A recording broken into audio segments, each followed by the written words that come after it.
আসসালামু আলাইকুম। আপনার সবাই আমি ওয়েলকাম জানাইলাম আজকের ইসলাম কেন শান্তির ধর্ম।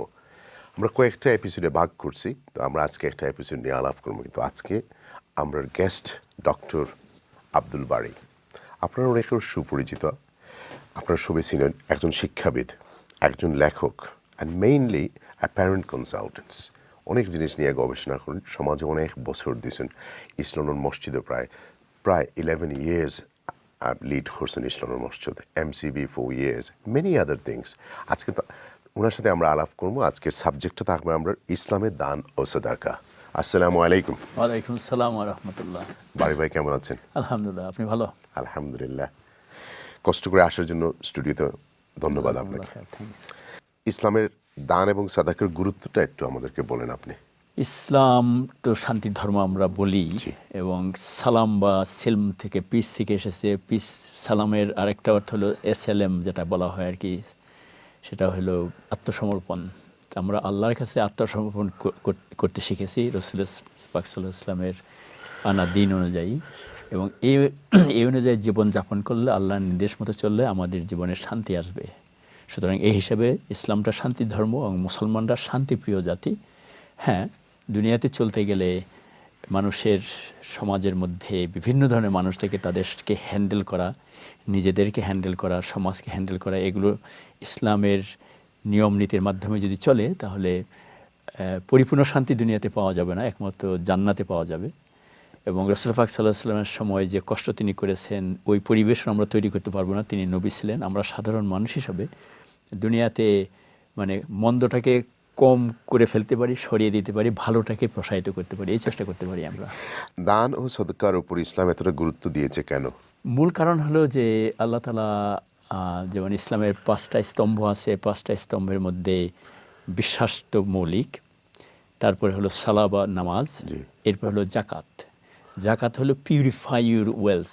কারণ আল্লাহ তাআলা বলেছেন এবং ইসলাম শিক্ষা দেয় যে মানুষ তার নিজের সত্তা, বুদ্ধি, বিবেক, শরীর, সুস্থ শরীর, এভরিথিং, এবং সে দুনিয়াতে যেভাবে চলে তার যে উপকরণ আল্লাহ তাআলা দিয়েছেন, খাওয়া দাওয়া, চাল চলন, কথাবার্তা, এই যে আমরা পশু পাখি, এগুলো আল্লাহর নেয়ামত, এবং এগুলো আল্লাহ আমাদের নিয়ন্ত্রণে দিয়েছেন দুনিয়াতে যা কিছু আছে। কারণ মানুষকে আল্লাহ তাআলা দুনিয়াতে খলিফা হিসেবে পাঠিয়েছেন। এটা হলো প্রতিনিধি বলা হয় খলিফা, অথবা অ্যাম্বাসেডর বলা যেতে পারে, অথবা স্টুয়ার্ড বলা যেতে পারে। তার মানে মানুষ দুনিয়াতে যেহেতু আল্লাহর প্রতিনিধি, দুনিয়ার এই বাগানটা যেটা আল্লাহ হলেন মালিক এবং মানুষ হলো এর মানে মালি বা ম্যানেজার। এবং মুসলমানরা যদি সত্যিকারের ভালো মানুষ হয়, আল্লাহ সত্যিকারের খলিফা হয়, তাহলে দুনিয়ার বাগান যেটা, দুনিয়ার পরিচালনার দায়িত্ব আল্লাহ তাদের উপর দিবেন।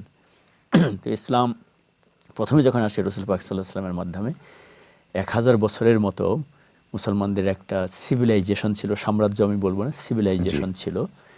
এবং এই সিভিলাইজেশনটা ছিল জ্ঞানের ভিত্তিতে, এই সিভিলাইজেশন ছিল আল্লাহর ইবাদতের ভিত্তিতে। আর আরেকটা ছিল যে আল্লাহ যে অনুদান আমাদেরকে দুনিয়া দিয়েছেন, এটার সদ্ব্যবহার। তার মধ্যে যে প্রাচুর্য যদি কারোর মধ্যে থাকে, এর মালিক সে না, সে উপার্জন করেছে আল্লাহর ইচ্ছায়।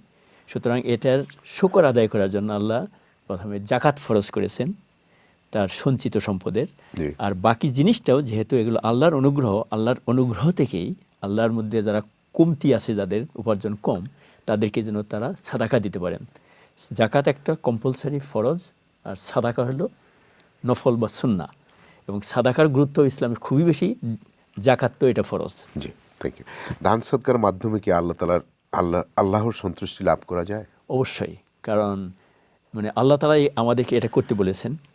এবং কোরআনে বিভিন্ন জায়গায় সালাহ বা নামাজের কথা বলা হয়েছে, সেখানে মানে ইউনফিকুন মানে এনফাক বা দানের কথা বলা হয়েছে আর কি। এখানে দানটা কোনো ক্ষেত্রে জাকাতের মধ্যে পড়ে, কোনো ক্ষেত্রে সাদাকার মধ্যে পড়ে। তার মানে মানুষ তার যে অধিকারের মধ্যে যে সমস্ত জিনিস, আমার ব্রেনটা মানে আল্লাহ আমাকে দিয়েছেন, এটা যদি আমি মানুষের কল্যাণে ব্যবহার করি আমি সওয়াব পাবো। আমি যে কিছু উপার্জন করি, সংসার চালাই, তার মধ্যে যদি কিছু বাড়তি হয়, অন্য মানুষের এই বাড়তির সুযোগটা হয়তো নাই, অনেকের কষ্টের মধ্যে থাকে, এই বাড়তি জিনিসটা তাদেরকে দেওয়াটা এটা মানে অবশ্যই সওয়াবের কাজ। আর প্রাচুর্য ইসলাম নিষেধ করে না, যদি হালাল উপার্জন হয়, হালালভাবে খরচ করে, হালালভাবে ইনভেস্টমেন্ট যদি করে, তাহলে প্রাচুর্য মিলিয়নিয়ার বিলিয়নিয়ার হতেও কোনো আপত্তি নাই। রাসূল সাল্লাল্লাহু আলাইহি ওয়াসাল্লামের সাহাবাদের মধ্যে অনেকে খুবই ধনী ছিলেন, কিন্তু প্রাচুর্যের সাথে যদি উপার্জন হালাল হয় এবং খরচটা যদি করে, মানে জাকাত দেওয়ার পরে যদি মানুষকে দান খয়রাত করে, তাহলে হলো মানে আল্লাহ তাআলার কাছে সবচেয়ে বেশি প্রিয় হবে। দান সদকা কিভাবে করা উচিত? দান সাদকা এটা ডিপেন্ড করে, মানে এটা পাবলিকলি করা যেতে পারে, প্রাইভেটলি করা যেতে পারে, কিন্তু একটা সহিহ হাদিসে আছে মানে তুমি এমনভাবে দান করো যাতে তোমার ডান হাত যা করে বাম হাত জানে না, তার মানে গোপনে করাটা ভালো। কিন্তু আবার আরেকটা তো আছে প্রতিযোগিতা করার হ্যাঁ, কথা বলা হচ্ছে। গোপনে করাটা ভালো, এটা হলো রুহানিয়াতের জন্য, স্পিরিচুয়ালিটির জন্য, আল্লাহর কাছে যেন কোনো রিয়া আমরা না করি। আর বাইরেরটা করতে উৎসাহিত করা হয়েছে এই কারণে যেন অন্য মানুষ উৎসাহিত হয়, এই কারণে। কিন্তু এই উৎসাহিত হতে কেউ যদি নিজেকে ফুলায় ফাঁপে বড় করার চেষ্টা করে, তাহলে কিন্তু তার সওয়াব হবে না। দান সদকা প্রদানকারীকে আল্লাহ কিভাবে দেখেন? আল্লাহ পছন্দ করেন। আল্লাহ পছন্দ যখন করেন, তাকে দুনিয়ার মধ্যে হয়তো বা প্রাচুর্য হয়তো তাকে দিবেন না, কিন্তু মানসিক শান্তি দিবেন আল্লাহ তাআলা তাকে। মানে তার মানে আরেকটা হাদিসে আছে যে মুমিনদের ব্যাপারটা হলো একটা আজব জিনিস। আজব জিনিস রাসূল সাল্লাল্লাহু আলাইহি ওয়াসাল্লাম এইভাবে বলেছেন। সেটা হলো যখন তাদের কোনো ভালো কিছু হয় তখন তারা আল্লাহর শুকর আদায় করে, যখন তাদের উপর কোনো বিপদ আসে তখন তারা সবর এখতিয়ার করে। তার মানে দুইটাই হলো উইন উইন সিচুয়েশন। দান ও সদকা নিয়ে কোরআন এবং হাদিসে কি বলা হয়েছে ক্লিয়ারলি? সূরা বাকারার মধ্যে আলিফ আউযু বিল্লাহি মিনাশ শাইতানির রাজিম বিসমিল্লাহির রহমানির রহিম আলিফ লাম মিম যালিকাল কিতাবু লা রাইবা ফিহি হুদাল লিল মুত্তাকিন আল্লাযীনা ইউমিনুনা বিল গায়ব ওয়া ইউকিমুনাস সালাত ওয়া মিম্মা রাযাকনাহুম ইউনফিকুন। গায়েব বিশ্বাস করতে হবে, তারপরে তাদেরকে যেটা দেওয়া হয়েছে সেখান থেকে তারা দান করে, সেখান থেকে তারা মানুষকে দেয় আর কি। সুতরাং কোরআনে আল্লাহ তাআলা এগুলো অনেকবার বলেছেন, এবং রাসূল সাল্লাল্লাহু আলাইহি ওয়াসাল্লাম তো জাকাত কীভাবে করতে হয় এটা সূরা তাওবার মধ্যে আছে, এবং সাহাবারা জাকাত দিতেন। এবং ইসলামের প্রথম যুদ্ধটা হয় রাসূল সাল্লাল্লাহু আলাইহি ওয়াসাল্লাম ইন্তেকালের পর। সেটা হলো কিছু লোক মুসলমান দাবি করত, কিন্তু জাকাত দিতে অস্বীকার করেছিল তারা আর কি। প্রথম খলিফা আবু বকর রাদিয়াল্লাহু আনহুর সিদ্ধান্ত তাদের বিরুদ্ধে যুদ্ধ ঘোষণা করতে হবে। সাহাবারা অনেকে এতটুকু বুঝেন নাই, তিনি ব্যাখ্যা করে বলেছেন। পরে সাহাবারা সবাই বুঝেছে যে জাকাত যারা দেয় না তারা ইসলামের একটা স্তম্ভকে অস্বীকার করে। যারা ইসলামের একটা স্তম্ভ মানে পিলারকে অস্বীকার করে তারা মুসলিম থাকতে পারে না। তাদের বিরুদ্ধে যুদ্ধ হয়েছে, যুদ্ধে তো অনেক সাহাবী শহীদ হয়েছেন। এটাকে বলা হয় রিদ্দার যুদ্ধ বলা হয়।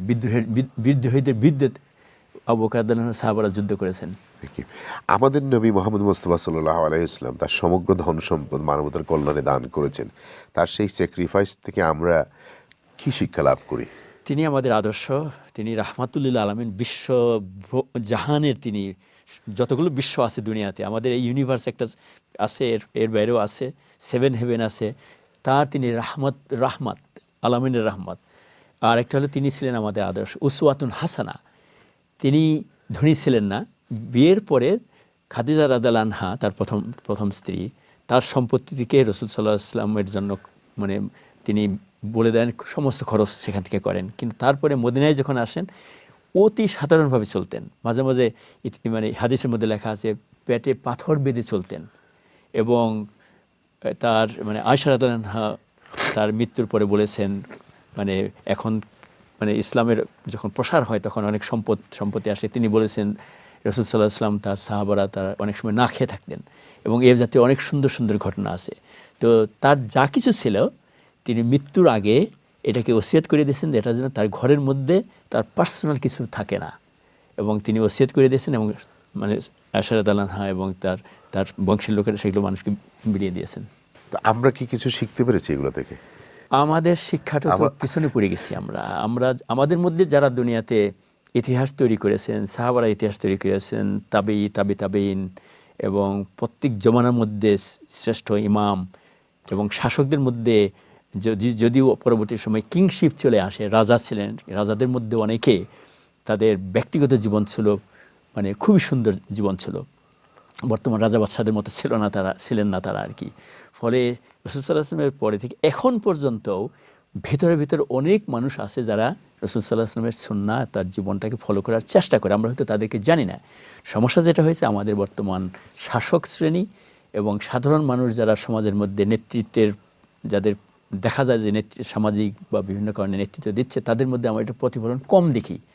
ব্যক্তিগতভাবে কে কী করেন আমরা জানি না, কিন্তু এই কম দেখার কারণে আমাদের একটা সামান্য ধারণা হয়ে গেছে যে মুসলমানরা মানে খুবই জাকাত খারাপ দিচ্ছে হয়ে না। গেছে। খারাপ হয়েছে, কিন্তু এর মধ্যে অনেক ভালো মানুষ আছে। আচ্ছা, আধুনিক সমাজ ব্যবস্থায় টেলিভিশন বা অনলাইনের মাধ্যমে যে সাদাকা দেওয়া বা নেওয়া হয়, এর সাথে কি ইসলামের চেতনার কোনো সংঘর্ষ আছে? স্পিরিটটা যদি থাকে তাহলে তো কোনো সংঘর্ষ আমি দেখি না। স্পিরিট হলো যে আম, একটা, হ্যাঁ, এটাকে কমার্শিয়ালাইজ করা যেতে পারে, কমার্শিয়ালাইজ হয়তো অনেকে করেন। যত সম্ভব কম কমার্শিয়ালাইজ এটাকে করা দরকার। মসজিদের জন্য কালেকশন, এতিমের জন্য কালেকশন, গাজার জন্য কালেকশন, প্যালেস্টাইনের জন্য কালেকশন, এগুলো তো পাবলিককে সামহাও করতে হবে।